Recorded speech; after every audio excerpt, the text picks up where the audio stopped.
gunting kartu kertas atau pakai gajah? Beda zaman nih Beda kita zaman. kayaknya.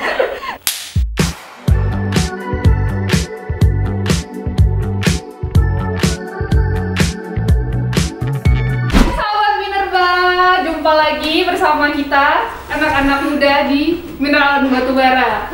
Hari ini kita episode khusus, episode main Jenga bersama Pak Direktur Jenderal Mineral dan Batubara.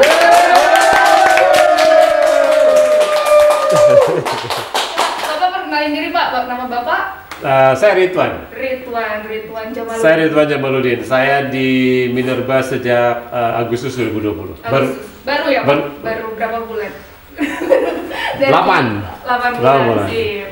Oke Pak, kan kita akan main Jenga nih hari ini sambil Oke. ngobrol-ngobrol. Hmm. Nah kebetulan mungkin banyak teman-teman yang di sana mungkin udah tahu sepak terjang Bapak di pemerintahan, soal karir Bapak. Cuman kita ada ngobrol-ngobrol soal personal life Bapak di sana. Alamak. Oke. Mas dulu pada main Jenga Pak? Tadi sebentar 5 menit. Tapi ya basically tahu lah ya rulesnya ya. Iya. Dorong-dorong sedikit Pak, nanti yang dari bawah dipindah ke atas seperti itu. Oke. Oke. Kita cobain. Kita coba ya. Ya. Bapak atau saya mulai duluan? Atau kita sulit dulu Pak? Ya. Bantu gunting kartu kertas atau pakai gajah? Beda zaman nih Beda kita zaman. kayaknya. Gajah, Telunjuk. tunjuk, kelingking, semut. Semut. Oke. Oke, gitu ya Pak. Ya. 1, 2, 3. Oh, ternyata kita terlalu sama. Oke. Ya. Ya. 1, 2, 3. Ah, ya, Oke, kamu menang. saya menang Pak. Saya duluan berarti. Ya. Oh, sebelum saya mulai, saya tanya dulu. Pak, waktu dulu Bapak cita-citanya jadi apa Pak? Jadi dokter dulu saya maunya. Nah, tapi sekarang jadi Dirjen Minerba ya Pak? Ya dokter batu lah. Dokter saya batu. bilang. Emang Bapak waktu S1 di mana Pak? Kalau Saya boleh tahu. di ITB geologi sekolahnya.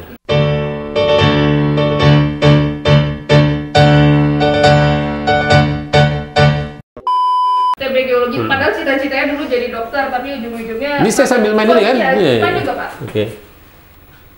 Ih, kalau udah belum apa-apa udah jatuh mati lah gua.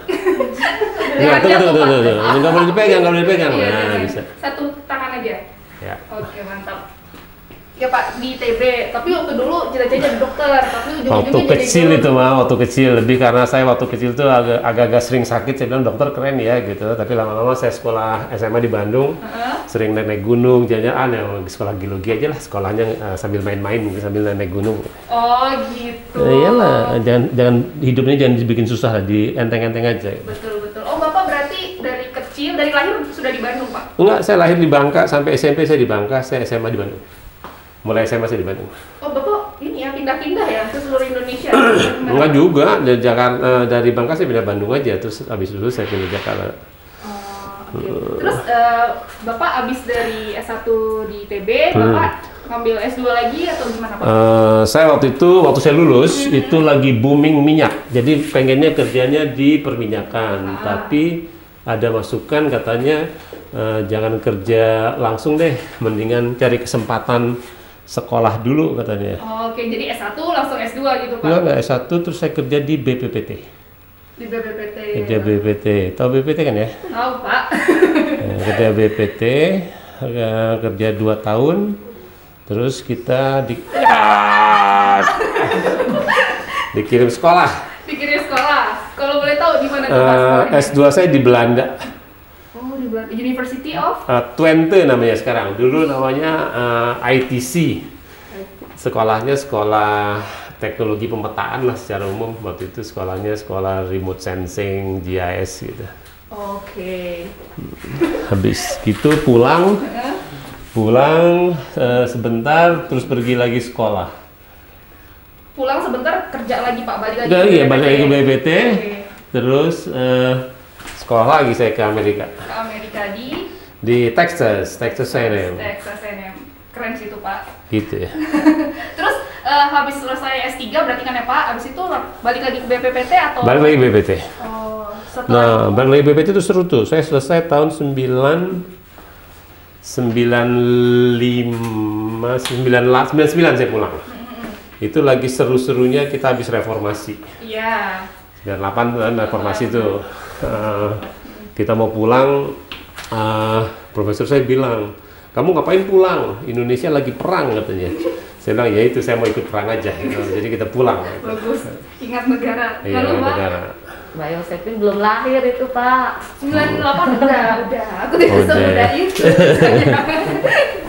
Ini kita main di atas terus nih, nggak berani main bawah ya? Iya, tapi tadi saya dorong-dorong nggak bisa tuh Pak. Iya nih.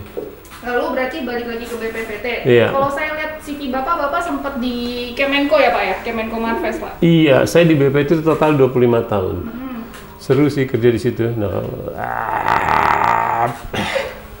Waktu itu di BPPT Bapak spesialisasinya apa Pak? Job desk-nya? Seperti apa? saya pertama saya kerja yang saya sekolah lah ya. Saya kerja remote sensing, saya kerja namanya inventarisasi sumber daya alam, teknologi inventarisasi sumber daya alam. Tapi kemudian saya lama juga mengurusi survei kelautan. Ada di BPT itu ada 4 kapal riset Barunajaya. Itu pengalaman mengesankan juga. Jadi selama berapa tahun saya? 5 tahun kira-kira. Saya mengurusi kapal riset Barunajaya. Oke. Tapi Pak, apa sih pengalaman selama Bapak bekerja di pemerintahan itu pengalaman yang paling apa ya? Paling emosional mungkin buat Bapak. Maksudnya mungkin kayak sangat membela Indonesia di situ sangat. Mungkin tapi kalau bekerja di pemerintahan kan pasti banyak. Semua emosional pasti apa namanya pekerjaannya. Tapi yang paling berkesan buat Bapak secara emosional gitu. Ada banyak sih ya sebetulnya kalau berkesan secara emosional agak-agak nasionalisme Iya, gitu. iya, betul, ya. Memang kita kalau di BPT itu waktu itu kalau kerjasama itu sering katanya lebih menguntungkan orang asing daripada Indonesia gitu. Nah kita mau menjaga supaya kita lebih untung lah gitu ya. Itu juga negosiasinya nggak mudah gitu ya. Kalau waktu di Kemenko Maritim biasanya program-programnya program-program besar gitu, yang kepentingan negara lain juga besar gitu. Misalnya pada saat kita mau bikin kereta cepat Jakarta-Bandung gitu, itu kan ada beberapa negara yang menawarkan kerjasama. Kita harus memilih negara yang memilih negara yang paling menguntungkan gitu kan. Nah, itu agak emosional karena kepentingan juga banyak.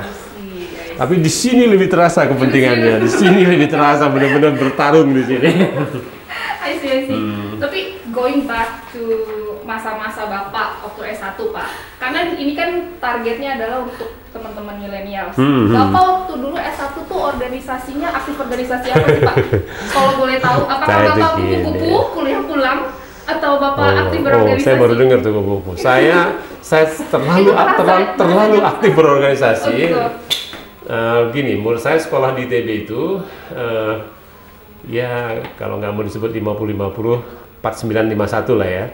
Oke lah 51% kuliah akademik, tapi 49%-nya itu kita belajar dari teman-teman, belajar berorganisasi, belajar jadi orang dewasa muda dulu istilahnya sebagai mahasiswa. Saya aktif, saya kalau olahraga saya sukanya main bola waktu itu. Terus organisasi kita ada perkumpulan studi ilmu kemasyarakatan namanya, itu diskusi-diskusi sosial politik segala macam. Demo sering. Yang penting itu sebenarnya demo ketika orang lain tidak berani demo tapi kita demo gitu. Oh gitu. Apa jangan-jangan pas zaman Bapak nih mulai ancar-ancarnya demo? Yang pasti ketika itu orang tidak berani demo, kita demo ke DPR. Okay. Demo ke DPR itu yang kita bela pun sebetulnya penting sih. Itu jadi ada mahasiswa di Makassar sana dipukulin polisi karena demo anti helm gitu. Sesederhana itu aja. Tapi kemudian kita demonya masuk gedung DPR, diem-diem gitu.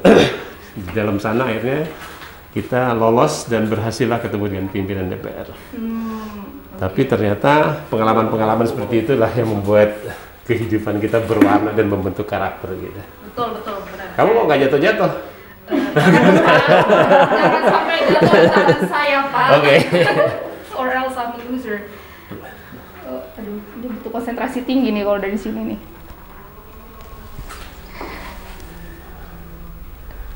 Canggih juga ini mainan. Iya nih Pak, nih saya udah nggak tahu lagi nih kita mau narik yang di sebelah mana nih.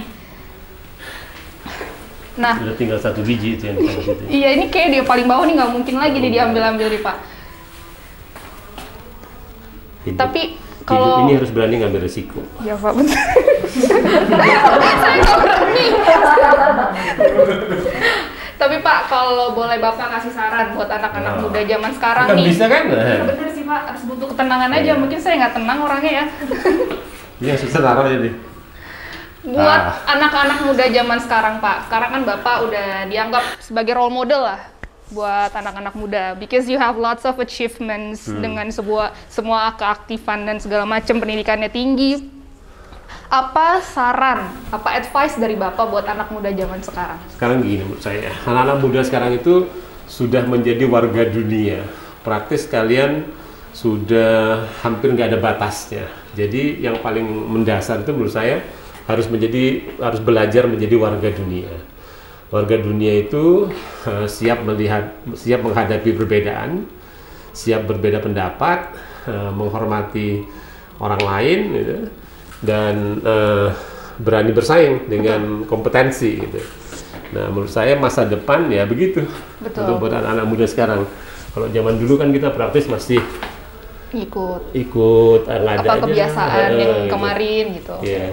Berani berpendapat, berani bersaing dengan semua Iya. kompetensi yang dimiliki. Jadi jangan cuma berkoar-koar tapi nggak ada substansinya. Tapi di balik itu juga ujung-ujungnya ya kita mesti melihat akhirnya orang itu yang dilihat karakternya. Betul.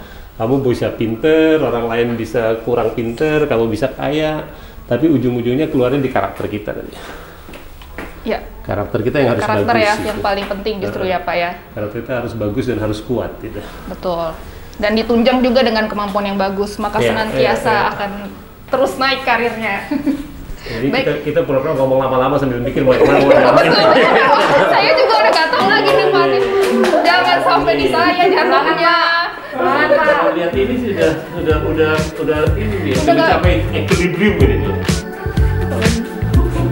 Ini Pak, bisa Pak. Karena Ini kita walaupun kita bersaing, kita sering membantu juga iya, boleh. boleh Pak. Ini nggak mempengaruhi bonus ini. Di balik laki-laki yang hebat ada perempuan yang strong juga yang mendukung. Gitu. So, who's the strong woman? Who is she, Pak? Ibu Karti ini. Ibu Kartini. Udah jawab kapan? The strongest woman is Nyonya Menir. Nyonya Menir. Ya, Berdiri sejak 1988. It's like